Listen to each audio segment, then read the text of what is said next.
Hello and welcome to this program number 6 in the series Barbados is Seaporto. I'm Sherwood McCaskey. From the onset, let me express my gratitude to all of you for your kind words of encouragement sent to me via Facebook, text messages, and of course, your personal email messages. In last week's program, we discussed the actual construction of the Deepwater Harbour, focusing on the brick wall, the dredging, and the land reclamation. We also discussed the work of the divers who laid the blocks of the brick wall, the drivers of the costing trucks, and many others who pressed on with the work of constructing this Deepwater Harbour. Now, we begin this week's program by looking at the associate buildings erected back in 1961 as part of the entire project of the construction of the Deepwater Harbour.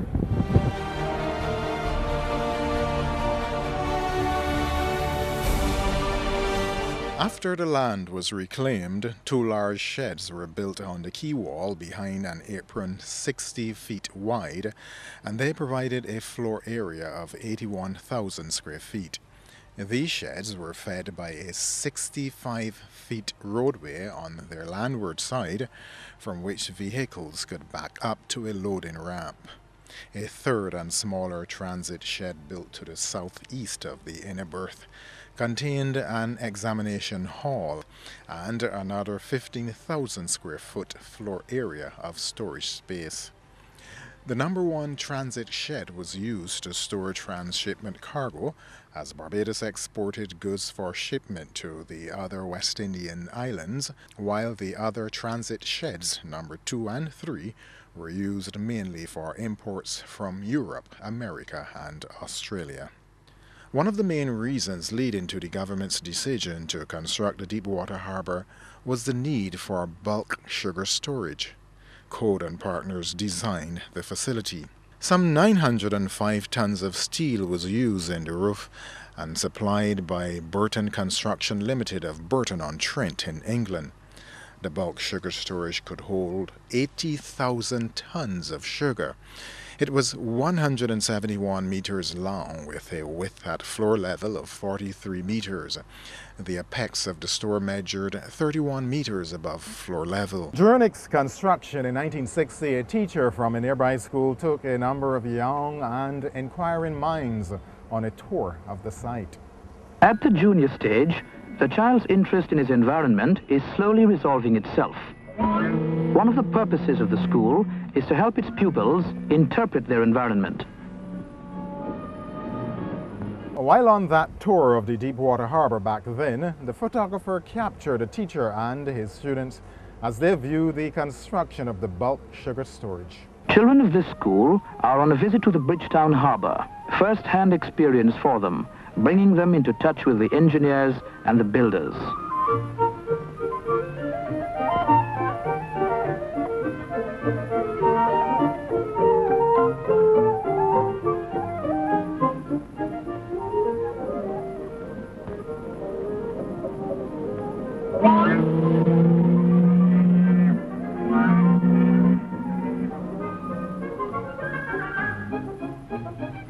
Against this background of experience, the teacher takes over and carries on with the project.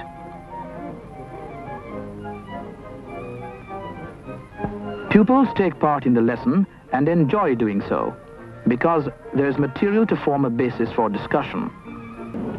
The skillful teacher never suppresses the inquiring mind, but directs it along lines leading to clear observation and connected thought. Children at this stage are interested in people at work.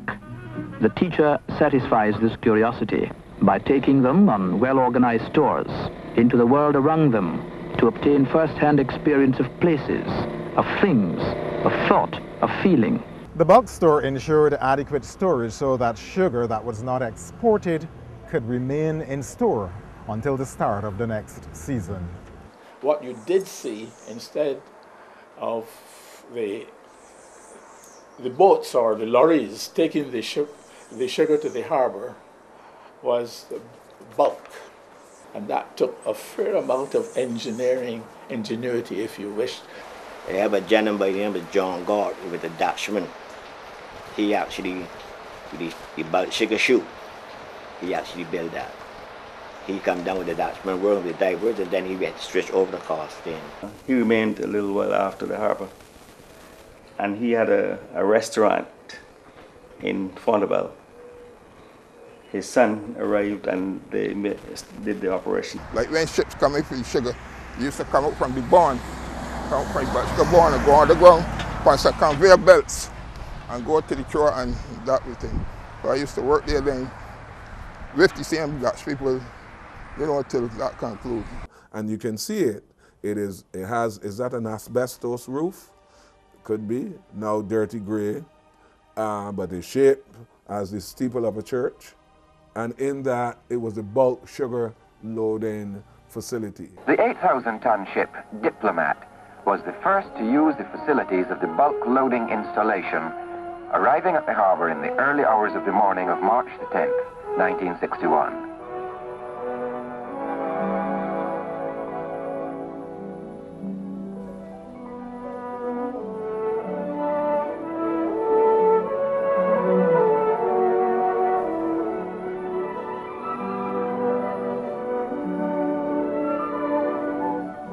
Modern machinery and intricate conveyor belt systems load the sugar into the ship's holds at the rate of 500 tons an hour.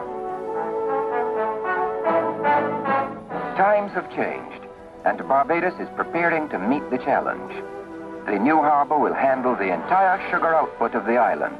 Now with container facilities and a new system of pouring sugar directly into the holes. It was a great advantage to the sugar industry in terms of efficiency. At sugar factories, sugar is stored in bins at the end of the production line.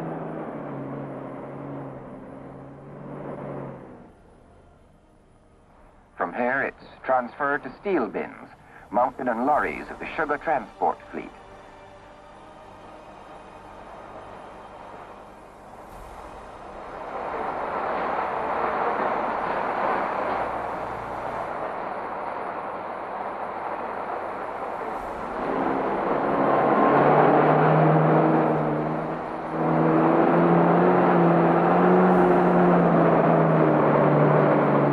Reaching the port, the sugar is weighed, tested for quality, dumped into a sugar pit, and transferred by conveyor belt to a bulk sugar store, where it's stored at the rate of 150 tons an hour. This fed onto a 1.65 meter conveyor belt that ran the full length of the store underground through a reinforced concrete tunnel and was carried to 3 loading towers on the inner arm of the breakwater, where it was discharged into ships. Each tower is equipped with a trimming device at the end of its delivery boom, so that no labor was needed in the ship's hold for trimming the sugar. Next to the bulk sugar storage is a compound where fancy molasses was stored in tanks capable of holding 3,250,000 gallons. The molasses was pumped under pressure from the tank through an underground pipeline to delivery points near the sugar loading tower of the breakwater, where they were delivered to waiting tankers at a speed of over 30,000 gallons an hour. But what happens to that important byproduct, the blackstrap molasses, which is so useful both at home and abroad?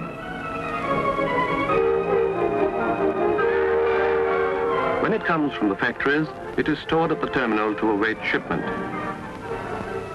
To ensure that its quality is high enough to meet the requirements of the buyers, a sample of each delivery is taken and a careful examination made. Next, it is pumped to big steel reservoirs near the harbour, some of them with a capacity of over 1 million gallons each. Others hold about half that. Once upon a time, molasses was shipped in puncheons, but nowadays bulk shipment replaces the old system, for by this method it is possible to handle greater quantities more economically. Sandy Lane, in fact, was a sugar factory that seemed to specialize in molasses, and the connection between Barbados and Canada had a lot to do with molasses being exported to Canada. That was not the only thing. And then we got saltfish from them and so on, that give us high blood pressure, etc. But Sandy Lane and 1 or 2 other factories specialized in molasses and so on, because the industry was there for that. I'm not sure what the Canadians did with it, but it was a base for some of their sauces and so on, which maybe we could have been doing here or should be doing here even now. You may say, interesting story. What became of it? Well, the point is that Barbados now entered modern birthing history. We now had a deep water harbor. We had berthing facilities initially to accommodate 4 or 5 ships. Since then, that berth has been expanded to accommodate 8 ocean-going ships, mainly cruise lines. And it's a magnificent sight, sometimes to look down from Hines Hill, from the university. You have a panoramic view of the Bridgetown Harbor, and you see 8 liners, ocean-going liners, gracing the Bridgetown Harbor, right? So you don't really go there to swim as boys used to swim to and from Pelican Island. So there, that's what divides the normal 2 meter, that is 6 foot wave area around Barbados from now the ocean. The ocean reaches Barbados at the point where Pelican Island was. That is your deep ocean. It is water in which you can drown.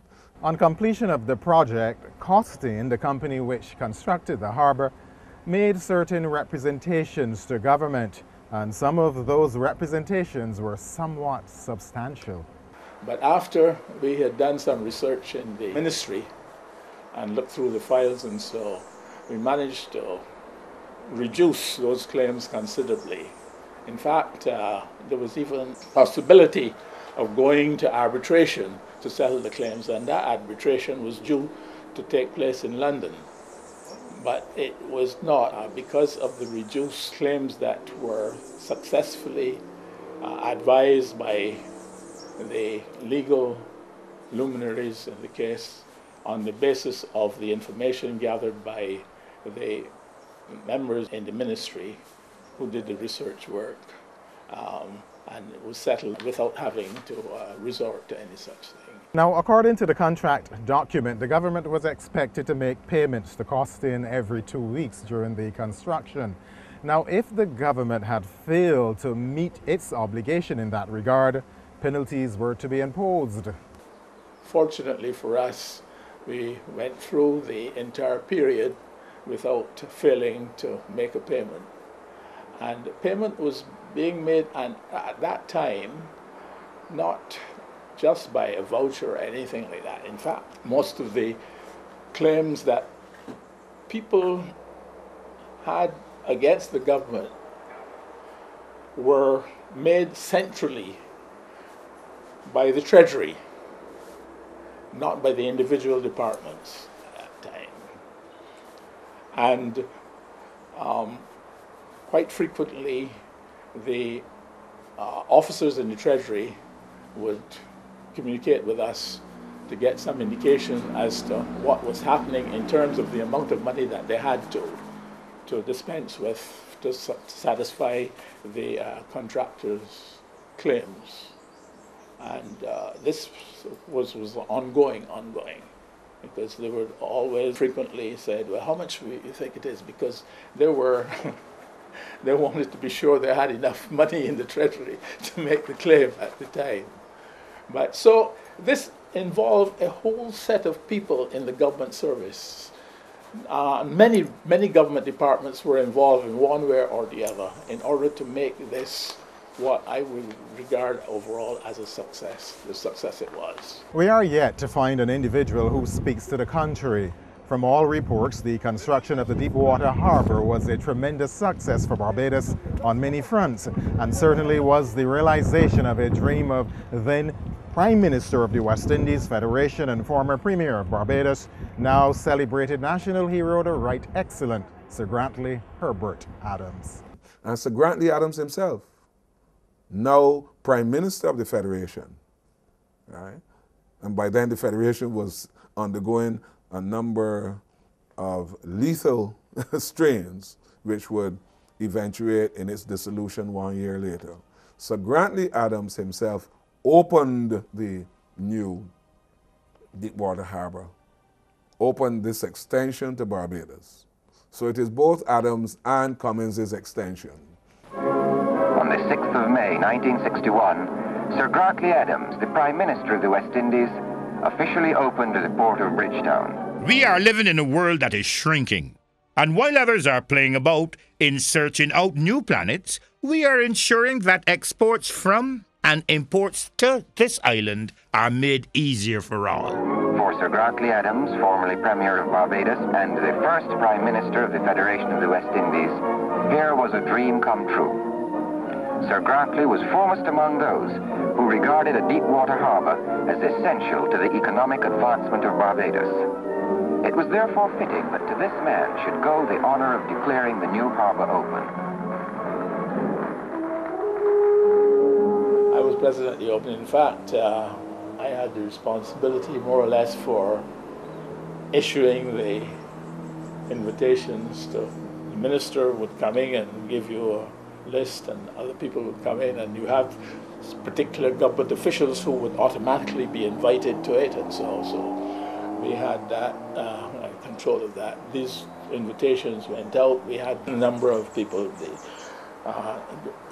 staff issuing the invitations, and of course there were a lot of people who were calling up asking for invitations, and the seating arrangement was another thing which you had to be very careful about. In fact, I believe afterwards there might have been one or two people who felt they should be seated this place or that place and that other place. But it was a tremendous day, no question about it. With that opening, it was fantastic. Senator Alwyn Adams and his colleague Christopher Sobers were then students of the Coleridge and Parry School in the north of the island. For them, this was an occasion not to be missed. We were very proud to come to town, and so we dressed up in suits and I think the school tie and so on. And we came up there to find this, you know, not just that it was a big crowd, but it looked like a most important crowd. Occasion. All of the personages at the island were the entire cabinet. We knew them by name and so on. And the Prime Minister, Grantley Adams, was brought back from the federal government. And just prior to that, so it was a big thing. The occasion was good. They rehashed some of the reasons why the harbour was built and so on. The old anchorage in Carlisle Bay has now given place to up-to-date berthing at the new port of Bridgetown. Cargo is handled by modern machinery and forklift conveyors operated by local staff who formerly performed the back-breaking task of rowing cumbersome craft laden with goods to and from ships at anchor in the bay. Today, those lighters lie idle and discarded, memories only of a past.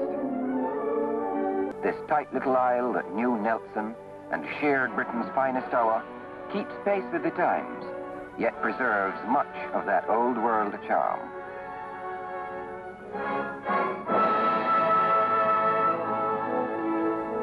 Passengers arriving by ship step ashore in bright sunshine and are soon whisked away on shopping trips and sightseeing tours to glittering beaches and enchanting countryside. For the majority of such visitors, time is not important, and at the end of a leisurely trip down, steel bands beat out a rhythmic welcome.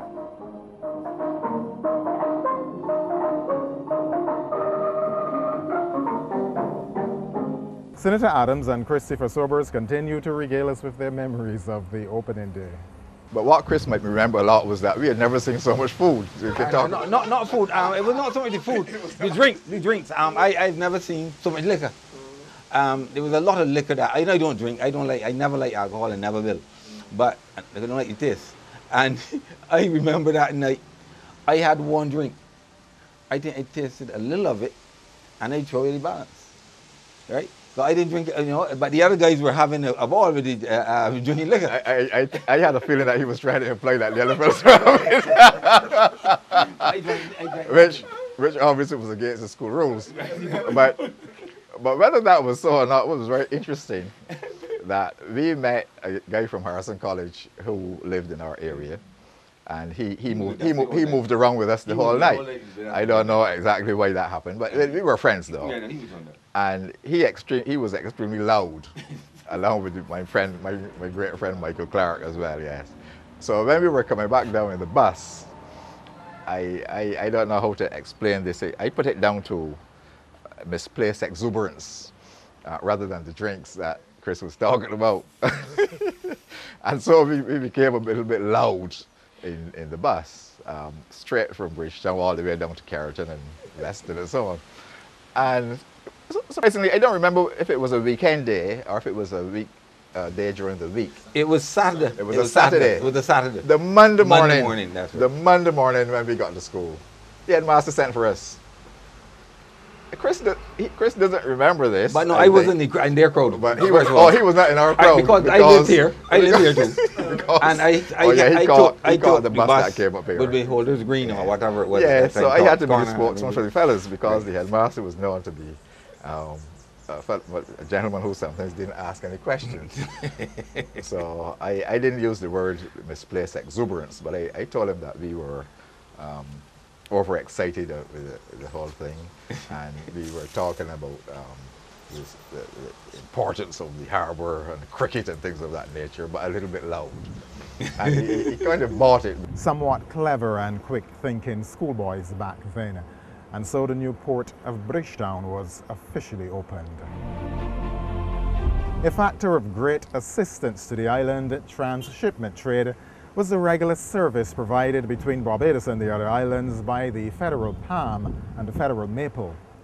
Canadian government gave the West Indies Federation these two boats, right? Well, the first time one of the boats came to Barbados, it came through the harbor. It was soon after the harbor was open. And then that was another occasion for the arrival of, I can't remember, one was called the Maple, the other one was called something else, I don't remember the name. But that was another fairly big occasion because we were welcoming for the first time one of the boats given to us by the Canadian government, which were supposed to be traveling from Jamaica throughout the Caribbean and facilitate transport. So not only in terms of passengers, but also cargo. Additionally, many motor island vessels and schooners service the inter-island trade. You know, Barbados now become a transshipment area for the Caribbean, something that we didn't mention before. And so many of the other smaller islands didn't have, they had natural harbors and so on, but not the real harbors. So the big ships would come here and then things would be transshipped from here to St. Vincent and places like that. And interesting to note too was that there was a very thriving schooner trade in Barbados. The interplay and the interaction and trading between the islands was quite, you know, it was quite active during that period. St. Vincentians and a lot of our fruits and vegetables and so on came there, and people would travel up and down the islands on those boats. Some people went as far as Dominica. I knew a head teacher from my district who virtually every year would go down to Dominica on kind of one of those boats because it was cheap, and so long as you could brave the high seas, you would go and come back for little or nothing. And so we would have had a pretty great interplay of Caribbean people from the island. Cargo handling at that time was done by a private company, the Port Contractors Barbados, who were also responsible for the transfer of passengers and their baggage between ships and the Customs Examination Hall. The company at that time had a fleet of 24 forklift trucks, which handle all goods and pallets. Since the Deepwater Harbour at Bridgetown came into full operation on July 3, 1961, breakage, damage and loss have been reduced at almost nil, and goods landed in the port could usually be produced immediately on request by the consignee. This led to a reputation for efficiency, speed and security, which was being rewarded in a sense by an ever-increasing number of shipping companies using the port's facilities. More cargo was now being accepted without risk of delay or congestion. The geographical position of Barbados gives it a great advantage not only as a port to serve the other islands, but also as a bunkering point for vessels from east to west or from north to south, while complete lack of congestion in the port ensures that no time is wasted in waiting turns.